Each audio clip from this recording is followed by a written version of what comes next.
जो है वो लगातार बढ़ती चली जा रही है। आपका रुख करेंगे, अभी के लिए शुक्रिया मैं आपका कर रही हूँ। चुनाव आयोग की तरफ से इस वक्त प्रेस कॉन्फ्रेंस हो रही है, सीधा अपने दर्शकों को सुनवाएंगे। सबको नमस्कार। आज हम सब स्पेशल इंटेंसिव रिवीजन के दूसरे चरण के रोल आउट के संबंध में आयोजित उपस्थित हैं। मैं आप सभी का हार्दिक स्वागत करता हूं। सबसे पहले मैं लोक आस्था और सूर्य उपासना के महापर्व छठ पूजा के इस पावन अवसर पर बिहार के सभी मतदाताओं को हार्दिक शुभकामनाएं देता हूं।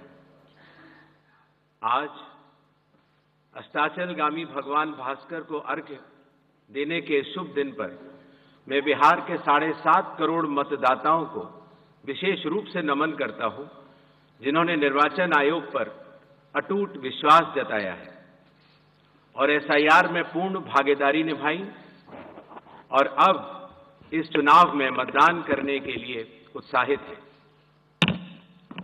बिहार में एसआईआर के सफल संचालन के बाद आयोग ने देश के सभी 36 मुख्य निर्वाचन अधिकारियों के साथ 2 महत्वपूर्ण सम्मेलन आयोजित किए। इन बैठकों में एसआईआर से संबंधित अनुभवों, तकनीकी प्रगति और भविष्य की दिशा निर्देशों पर भी व्यापक चर्चा की गई। पिछले एसआईआर की मतदाता सूची से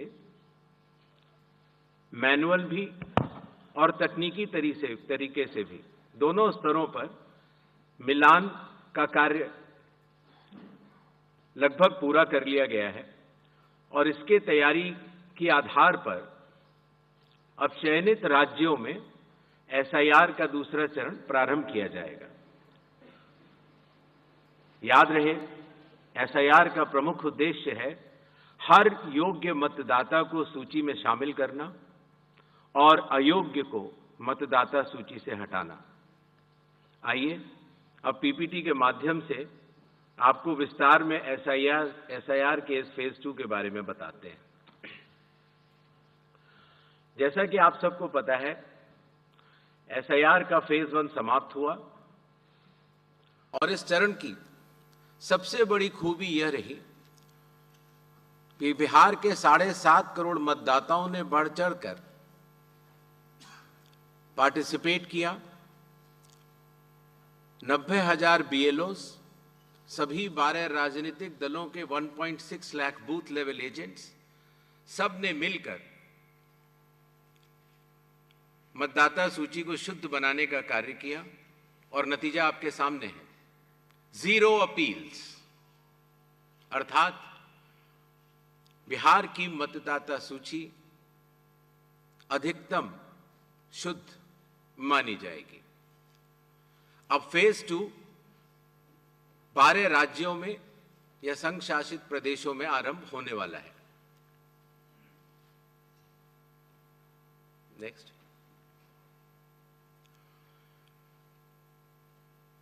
किसी भी मतदाता के लिए जो उसकी अर्हताएं हैं वो संविधान के अनुच्छेद 326 में लिखी गई हैं, अर्थात भारत का नागरिक होना, कम से कम आयु 18 वर्ष की होना, उस विधानसभा क्षेत्र का सामान्य निवासी होना और किसी अन्य कानून से उसको डिस्क्वालीफाई न किया गया।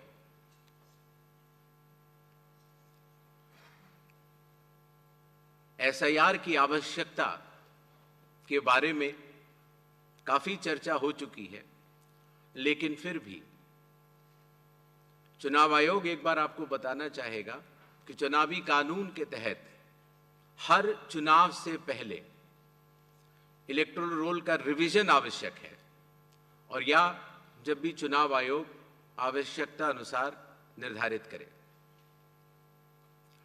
विगत कुछ दशकों से लगभग हर राजनीतिक पार्टी ने मतदाता सूची के शुद्ध न होने के ऊपर चुनाव आयोग को लगातार शिकायतें दी हैं। पहले सन 1951 से लेकर 2004 तक लगभग 8 बार स्पेशल इंटेंसिव रिवीजन इस देश में चुनाव आयोग ने कराया है और आखिरी इंटेंसिव रिवीजन लगभग 21 साल पहले 2002 से लेकर 2004 की मियाद में पूरा किया गया था।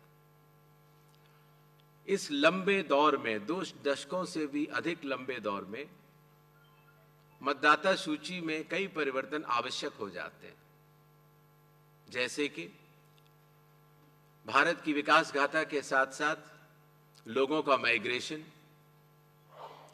माइग्रेशन के साथ साथ कई बार उनका वोट पुरानी जगह भी बना रह जाता है और नई जगह भी बन जाता है, अर्थात एक से जगह ज्यादा रजिस्टर होने वाले वोटर्स, कई बार किसी की डेथ होने के बाद भी उसका नाम न हटाया जाना या गलती से किसी भी विदेशी नागरिक का नाम मतदाता सूची में आ जाना।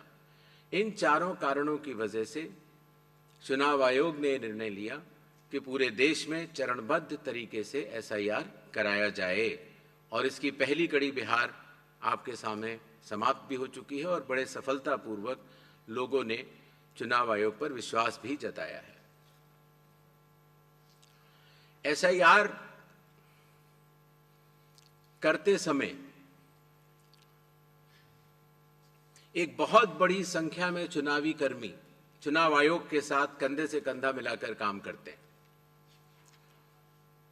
आपको पता होगा कि लगभग हर 1000 वोटर के ऊपर एक पोलिंग स्टेशन औसत तौर पर हो जाता है। हर पोलिंग स्टेशन पर एक सरकारी कर्मचारी बूथ लेवल ऑफिसर के तौर पर कार्य करता है। एक विधानसभा क्षेत्र में 300 या 400 के बीच में लगभग पोलिंग स्टेशंस होते हैं और हर विधानसभा क्षेत्र में एक इलेक्टोरल रजिस्ट्रेशन ऑफिसर होते हैं, वो भी सरकारी कर्मचारी होते हैं और एसडीएम के स्तर के होते हैं और उनके अंडर में ये सारे बीएलओस कार्य करते हैं।